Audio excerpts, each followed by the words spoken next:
Hi. இன்னைக்கு breakfast பார்த்தீங்கன்னா முடக்கத்தான் தோசை தான் நம்ம வீட்டில். எங்களுக்கு முடக்கத்தான் தோசைனா ரொம்ப பிடிக்கும்.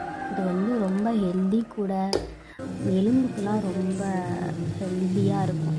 இது பார்த்திங்கன்னா அரிசி ஒரு டம்ளர் எடுத்துக்கிட்டிங்கன்னா நிறைய உங்களுக்கு கீரை கிடச்சிதுன்னா அரிசி ஒரு டம்ளர், கொஞ்சமாக வெந்தயம், இது ரெண்டையும் ஊற வச்சு நல்லா அரைச்சிட்டு இந்த கீரையும் சேர்த்து நல்லா மையாக அரைச்சி விட்டிங்கன்னா ஒரு 8 மணி நேரம், ஒரு 6 ஹவர்ஸ் ஊறிச்சுன்னா நம்ம தோசை வர மாதிரி நல்லா பொங்கி வரும். நம்ம சுட்டு சாப்பிட்லாம். ரொம்ப ரொம்ப ஹெல்த்தி கூட. எங்கள் பாப்பாவுக்கு முடக்கத்தான் தோசைனா ரொம்ப பிடிக்கும். அதுக்கு காம்பினேஷன் பார்த்திங்கன்னா பூண்டு சட்னி வச்சுருந்தேன். பூண்டு சட்னி செம்ம எம்மியாக இருக்கும்.